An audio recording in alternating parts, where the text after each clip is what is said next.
오늘은 우리가 학개서 첫 번째 시간으로 자기의 행위를 살필지니라 라는 제목으로 같이 말씀을 나누도록 하겠습니다. 이 학개서의 시대적 배경은 바벨론 포로 생활을 끝내고 하나님께서 페르시아를 들어서 바벨론의 죄를 심판하시고 난 후에 페르시아 왕이었던 고레스 왕이 이스라엘 백성들에게 자유를 주면서 예루살렘으로 돌아가게 합니다. 그 배경이 되는 성경이 에스라서예요. 우리 에스라서 1장 한 군데 보겠습니다. 앞으로 가셔서 에스라 1장입니다.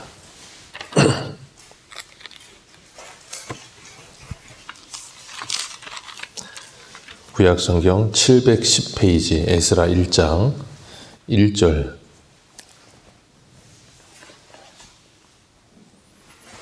에스라 1장 1절에서 4절까지 우리 같이 읽겠습니다. 시작. 바사왕 고레스 원년에 여호와께서 예레미야 입을 통하여 하신 말씀을 이루게 하시려고 바사왕 고레스의 마음을 감동시키시매 그가 온 나라에 공포도 하고 조소도 내려 이르되 바사왕 고레스는 말하노니 하늘의 하나님 여호와께서 세상의 모든 나라를 내게 주셨고 나에게 명령하신 유다 예루살렘의 성전을 건축하라 하셨나니 이스라엘의 하나님은 참 신이시라. 너희 중에 그의 백성된 자는 다 유다 예루살렘으로 올라가서 이스라엘의 하나님 여호와의 성전을 건축하라. 그는 예루살렘에 계신 하나님이시라. 그 남아있는 백성이 어느 곳에 머물러 살든지 그곳 사람들이 마땅히 은과 금과 그 밖의 모든 물건과 짐승으로 도와주고 그 외에도 예루살렘에 세울 하나님의 성전을 위하여 예물을 기쁘게 드릴지니라 하였더라. 아멘. 하나님께서 바사왕 고레스의 마음을 감동시키셨고 그리고 이스라엘 백성들이 예루살렘으로 돌아가게 하며 성전을 건축하게 합니다. 그리고 성전에 필요한 모든 것들을 다 공급하게 하고 5절 이하에서 11절까지 보면 전에 바벨론 왕 느부갓네살이 예루살렘 성전에서 가지고 갔던 모든 기구들을 다 돌려보냅니다. 이 모든 일들은 하나님께서 히스기야 왕 때 이사야 선지자를 통해 예언하신 대로 이루어지는 거예요. 그래서 이사야 선지자 때 하나님께서 고레스를 기름 부음 받은 자라고 표현을 하십니다. 하나님을 믿지도 않는데 하나님의 기름 부음 받은 자요 하나님의 목자라 그러시면서 고레스를 통하여 하나님의 일을 하실 것을 말씀하셨고 그 말씀대로 지금 이스라엘 백성들이 바벨론에서 돌아와서 스룹바벨 성전을 짓게 되는 겁니다. 그 스룹바벨 성전을 짓는데 그 성전을 짓기 위해서 이스라엘 백성들이 일하기 시작하니까 그 소문이 들린 거예요. 그래서 그 옆에 있던 이스라엘의 대적들, 그러니까 북이스라엘이 망했을 때 아수르 왕이 이주 정책을 써서 이 아수르 사람들을 강제로 북이스라엘에 살게 하면서 그들이 그때 북이스라엘에 와서 살면서 하나님께 제사를 드리는 종교적 행위를 하며 살았던 사람들이 있어요. 그들도 여호와의 성전 건축하는 일을 함께 하겠다 그러는데 스룹바벨이 막습니다. 여호와의 전을 건축하는 건 우리가 하는 거다. 너희들은 여기에 아무 분깃이 없다 그러면서 막아요. 그랬더니 그들이 화가 나서 성전 건축하는 일을 방해하기 시작합니다. 그래서 에스라 4장 5절을 보면 바사왕 고레스의 시대부터 바사왕 다리오 왕 즉위할 때까지 관리들에게 뇌물을 주어서 그 계획을 막았다 그랬어요. 그리고 아하수에로 왕 즉위 때 조서를 올려서 예루살렘 주민을 또 고발합니다. 그 사람들이 누구냐면 방백 르움이라고 하는 사람이랑 서기관 심세라고 하는 사람이 추측이 돼서 그 일을 해요. 그래서 스룹바벨 성전이 지어지지 못하도록 계속해서 방해를 합니다. 그래서 성전 건축되다가 중간에 멈춰서게 돼요. 그 멈춰선 기간이 언제냐면 16년입니다. 우리도 저 미단시티에 있는 커다란 건물 2개 올라가고 있다가 지금 멈춘 지가 한 10년 됐나요? 10년까지는 안 됐나 모르겠어요. 아무튼 그게 이렇게 멈춰서고 나서 보니까 그 근처 가서 보면 거의 흉물스럽습니다. 그런데 이 스룹바벨 성전은 16년 동안 성전 건축이 멈춰 있는 거예요. 그러니까 얼마나 흉물스러워 있겠어요. 그런 상태에 하나님께서 학개 스가랴 선지자를 보내서 이스라엘 백성들로 하여금 다시금 성전 짓는 일을 시작하라고 그들을 책망하시면서 말씀을 주시는 거예요. 그래서 오늘 1절을 보면 하나님의 말씀이 학개 선지자에게 임하고 그 말씀을 학개 선지자가 스룹바벨과 여호수아 총독과 대제사장에게 전합니다. 그러면서 그 당시에 16년 동안 성전 건축이 멈춰서 있다 보니까 이스라엘 전체 사람들 여호수아와 그리고 스룹바벨까지도 어떤 생각을 줬냐면 2절이에요. 같이 읽습니다. 시작. 만군의 여호와가 이같이 말하여 이르노라. 이 백성이 말하기를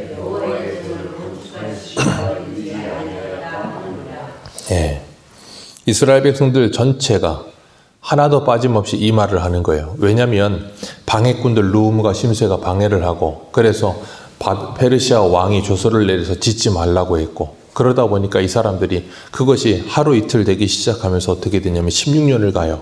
처음에는 성전 건축에 열을 냈죠. 왜냐하면 자기들이 바벨론에 70년을 살면서 생각한 게 있어요. 우리가 하나님을 떠났고 말씀을 떠났고 예배가 무너졌기 때문에 이런 일이 일어났구나. 그래서 돌아오자마자 제일 먼저 한 게 성전 건축이었어요. 왜냐하면 이스라엘 백성들의 신앙은 성전 중심이니까 성전 건축을 하는데 그것이 중간에 멈춰졌단 말이에요. 하루 이틀 지나가다 보니까 1년 되고 1년이 10년 되고 그러다 보니까 점점점 성전 건축이라고 하는 열망은 사그러들고 성전 건축은 그들의 삶에서 계속해서 우선순위가 밀려나기 시작한 겁니다. 그러면서 그들의 마음속에 그런 생각이 있어요. 지금은 때가 아니다.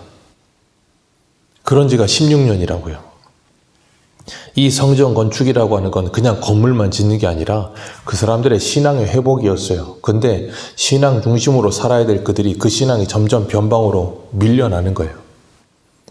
그러면서 16년을 멈춰서니까 얼마나 흉물스럽게 변해 있었겠습니까? 그 모습이 오늘날 우리의 모습과 같다는 걸 하나님이 말씀하시는 거예요. 오늘날 우리들도 마찬가지입니다. 우리도 성전 건축하고 있는 겁니다. 주님께서 분명히 말씀하셨어요. 바울을 통해서 고린도전서 3장과 6장에서 우리의 몸이 하나님의 성전이라 그러셨고 에베소서 2장에서는 우리는 함께 연결되어 지어지는 하나님의 성전이라 그러셨습니다. 지금 성전 건축하는 중이에요. 그런데 문제는 뭐냐면 성전 건축을 하는 게 방해가 되는 거예요. 내 안에 있는 믿음의 성전을 건축하는 신앙생활을 하는 일이 방해되는 일들이 분명히 생깁니다. 그러다 보면 차일 피일 미루기 시작합니다. 하루가 이틀 되고 이틀이 일주일 되고 일주일이 한 달 되고 1년 되고 그러다 보면 점점점 신앙의 열정은 떨어져요. 그리고 찾아오는 게 뭐냐면 실증이 찾아옵니다. 실증이 찾아오면 반드시 따라오는 게 뭐냐면 게으름이 따라와요. 그러면 반드시 또 하나 따라오는 게 있는데 핑계가 따라옵니다. 실증을 느끼고 게으름이 찾아오면 핑계가 찾아와요. 그래서 세상 사람들도 그러잖아요. 핑계 없는 무덤 없다고. 이스라엘 백성들도 16년 동안 핑계대고 있는 겁니다. 계속해서 핑계대면서 신앙생활을 차일피일 미루는 거예요. 우리도 마찬가지입니다. 예배 생활하는 거, 성경 읽는 거, 기도하는 거 너무나 간단한 일인 것 같지만 그거 하는 일이 쉽지 않아요. 왜? 너무 바빠요. 시간이 없다는 거예요. 왜 성경 안 읽으십니까? 시간이 없어요. 왜 기도 안 하십니까? 피곤합니다. 왜 예배 안 드리십니까? 너무 바빠요. 바빠요. 이것저것 해야 될 일이 너무 많다 보니까. 우리도 이스라엘 백성들처럼 처음에 바벨론에서 돌아와서 성전 건축해야겠다. 그러는 것처럼 매년 새해가 되면 우리는 뭐 합니까? 올해에는 내가 성경 읽도 가리라. 올해는 내가 주일 성수를 꼭 가리라. 그런데 그러다가 중간에 가다 보면 조금 지나다 보면 그게 작심삼일이 돼요. 그리고 차일피일 미루다 보면 5월달이고 이제 다음 주면 6월달이에요. 이렇게 시간은 금방금방 갑니다. 이스라엘 백성들만 그런 게 아니고 우리도 마찬가지예요. 그래서 하나님께서 학개 선지자를 통해서 그들을 책망하시는데 뭐라 그러시는가 하면 4절 말씀이에요. 같이 읽습니다. 시작. 이 성전이 황폐하였거늘 너희가 이때에 판벽한 집에 거주하는 것이 옳으냐? 아멘. 16년 동안 멈춰서 있어서 흉물돼 버린 이 성전을 좀 봐라. 이게 정상이냐? 라고 말씀하시는 거예요. 그러면서 너희들의 집은 판벽한 집에 사는 것이 옳으냐? 그러십니다. 이 판벽한 집이라는 건 여러 개의 칸을 나눠서 방을 많이 만들어 놓고 화려하게 꾸며진 집이라는 거예요. 쉽게 말해서 자기 집 짓는 데는 열심을 내는 거예요. 그랬는데 하나님의 성전을 짓는 일은 차일피일 미루면서 그것이 완전히 흉물스럽게 변해버렸는데도 깨닫지를 못한다는 거예요. 우리가 그런 거예요. 신앙생활이 다 망가졌고 하나님과의 관계가 다 망가졌는데 세상 일은 너무 바빠요. 돈 버는 일이 바쁘고 뭐 하는 일이 너무 바쁘고 그러다 보니까 그런 걸 하면서 거기에서는 뭐가 나겠어요? 성과가 납니다. 그게 하나님의 일반 은총이에요. 잠언에 보면 부하고자 하는 자는 손을 게으르게 놀리지 말고 부지런히 놀리면 부해진다 그랬습니다. 그렇기 때문에 갈라디아서 5장에서 6장에서도 그러잖아요. 우리가 무엇으로 심든지 그대로 거두리라. 성령으로 심으면 영생을 거둘 것이고 이 땅의 것을 심으면 그것을 썩어질 것을 거둘 것이다. 예, 심는 대로 거두게 돼 있어요. 그렇기 때문에 이스라엘 백성들은 뭐하고 있어요? 이 땅의 것에 열심을 내고 있는 겁니다. 우리가 이 땅에서 판벽한 집에 살지 말자는 거 아닙니다. 이 땅에서 돈 버는 일 하지 말자는 것도 아니고 직업을 갖지 말자는 게 아니에요. 그런데 문제는 뭐냐면 우선순위가 어디 있느냐는 거예요. 성도는 예수 그리스도를 믿고 구원받은 하나님의 사람이 되는 순간 우리의 직업의 본업은 예배자예요. 부업이 이 세상의 직업이어야 되는 거예요. 그런데 그것이 우선순위가 바뀌어서 부업이 본업이 되고 본업이 부업이 돼버리는 거예요. 그리고 나니까 본업을 위해서 부업을 사용해야 되는데 부업을 하겠다고 부업이 너무 바쁘니 본업은 뒷전으로 밀어놓는 거예요. 그래서 예배생활과 신앙생활은 완전히 밀려난 겁니다. 하나님과의 관계가 완전히 망가져버린 거예요. 그래서 하나님께서 그것이 옳으냐 그러시면서 5절에 이렇게 말씀하세요. 이제 만군의 여호와가 이같이 말하노니 너희는 너희의 행위를 살필지니라. 너희들의 영적인 상태를 보라는 겁니다. 왜요? 영적인 상태를 봐야, 그래서 그것이 얼마나 심각한지를 알아야. 왜냐하면 16년 동안 멈춰서 있었다니까요. 그래서 그 흉물스러운 모습을 그 사람들이 볼까요, 안 볼까요? 매일 봅니다. 매일 보는데도 그것이 흉물스럽다는 생각도 하지를 못하게 돼버린 거예요. 16년이 지나다 보니까. 신앙생활이 망가졌는데 그게 하루 이틀이 아니고 16년이 되다 보면 망가진 게 정상이라고 생각한다니까요. 은혜를 못 받는 것이 정상이라고 생각하는 거예요. 은혜의 감격, 구원의 감격이 있는 것이 이상하다고 생각하는 거예요. 그래서 하나님께서 뭐라 그러세요? 너희들의 행위를 살펴보라는 거예요. 이건 지금 비정상이다라고 말씀하시는 거예요. 그런 모습이 계시록에도 나옵니다. 우리 계시록 2장 한 군데 한번 보겠습니다. 계시록 2장 15절.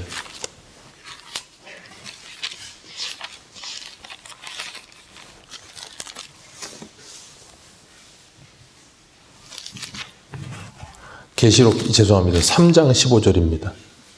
계시록 3장 15절.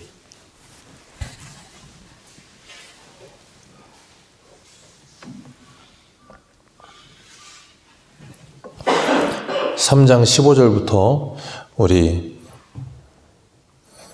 19절까지 같이 읽겠습니다. 시작. 내가 내 행위를 아노니 내가 차지도 아니하고 뜨겁지도 아니하도다. 내가 차든지 뜨겁든지 하기를 원하노라. 내가 이같이 미지근하여 뜨겁지도 아니하고 차지도 아니하니 내 입에서 너를 토하여 버리리라.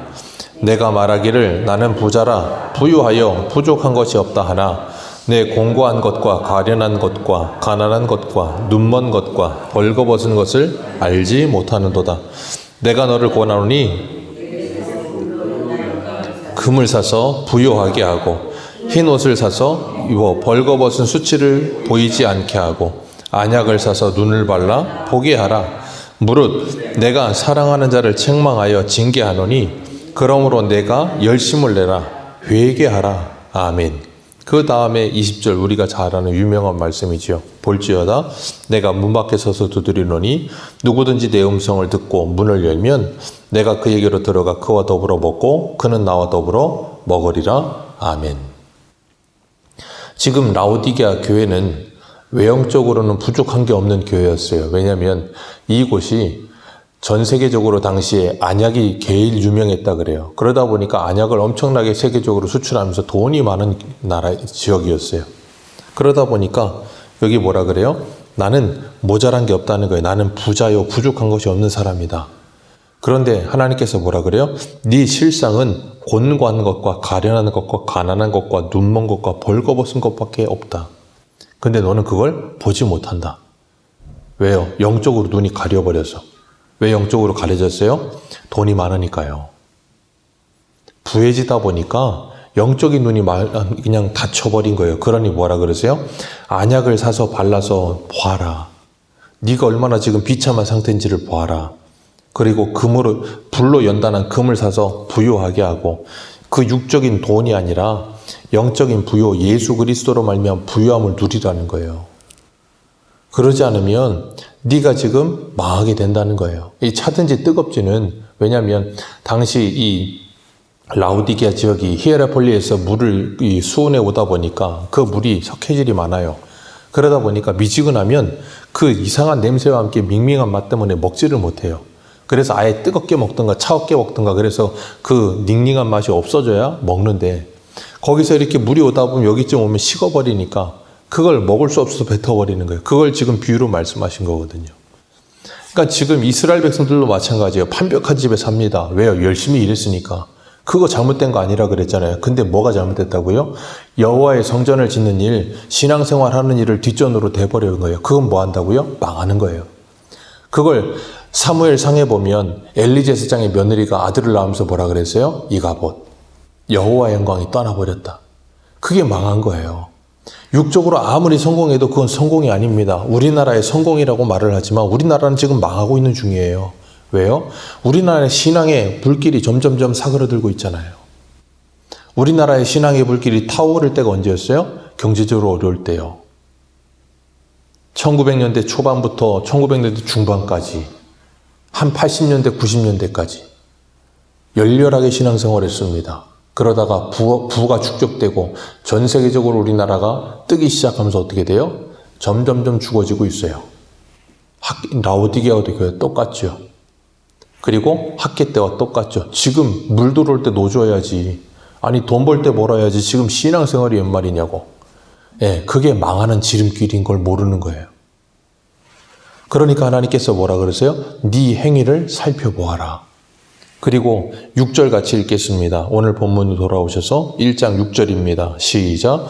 너희가 많이 뿌릴지라도 수확이 적으며 먹을지라도 배부르지 못하며 마실지라도 흡족하지 못하며 입어도 따뜻하지 못하며 일꾼이 삭슬 받아도 그것을 구멍 뚫어진 전대에 넣음이 되느니라. 아멘. 많이 뿌려도 수확이 적을 거래요. 먹을지라도 배부르지 못할 거래요. 그렇지 않습니까? 우리의 배는 무적인 같아서 아무리 먹어도 배부르지 않습니다. 배부른 것 같은데 시간 지나면 또 배고파집니다. 아무리 마셔도 흡족하지 못합니다. 그리고 아무리 좋은 걸 입어도 따뜻하지 못합니다. 추워요, 겨울 되면.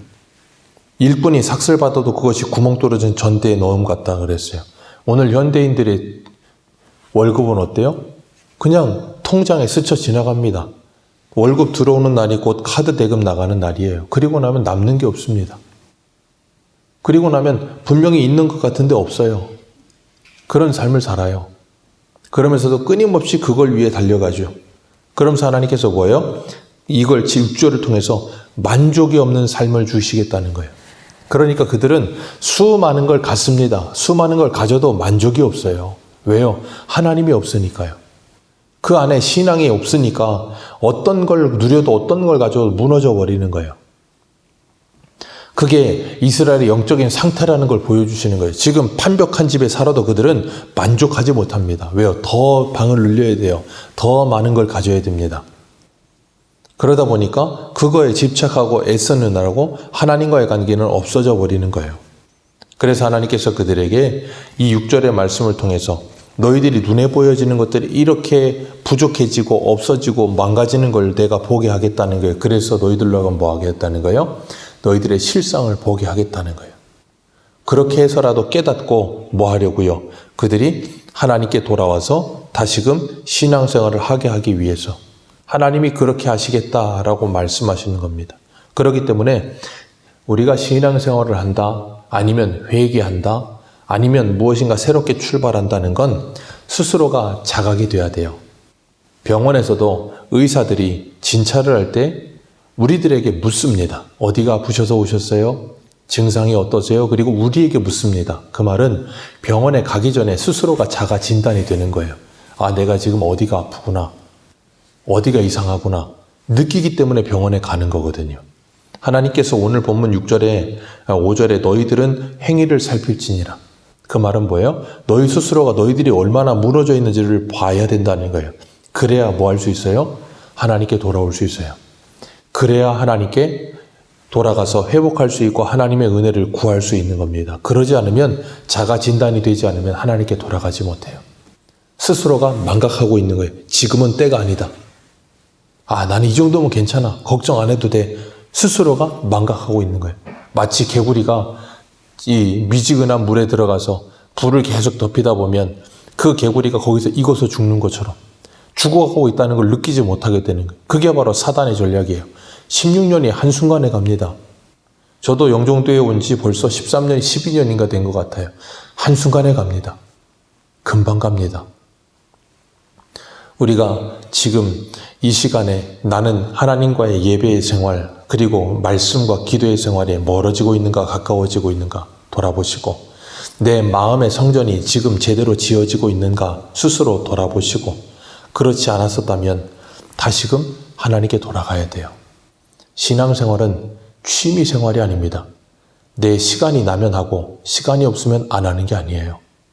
신앙생활은 내 인생의 가장 우선순위에 있어야 돼요. 시간이 없으면 시간을 만들어야 되는 겁니다. 우리는 중요하다고 생각하는 일이 있으면 반드시 시간을 만들어서 그 일을 먼저 합니다. 여러분, 신앙생활, 우리의 영적인 이 영혼의 신앙생활은 우리의 영생이 달린 문제예요. 그 일을 이스라엘 백성들처럼 차일피일 미루지 마시고 그것을 내 인생의 가장 우선순위에 두시고, 6절처럼 내 인생이 지금 흔들리고 있다면, 내 인생이 지금 무너지고 있다면 다른 무엇이 아니라 하나님께 돌아와서 하나님과의 관계를 회복하시고, 하나님께서 라오디게아에게 말씀하셨던 것처럼 우리가 하나님의 은혜로 우리의 눈이 열려져서 우리의 실상을 보고 정말 하나님의 은혜를 구하며 주님 앞에 회개가 일어나고 관계의 회복이 일어나서 우리 주님이 우리의 주인 되시고, 그리하여 우리의 마음이 축복의 자리가 되고 내가 간 가정이, 내가 간 교회와 내가 간 일터가 축복의 자리가 되도록 하나님께 기도하는 하루가 되시기를 주님의 이름으로 축복합니다. 기도하겠습니다.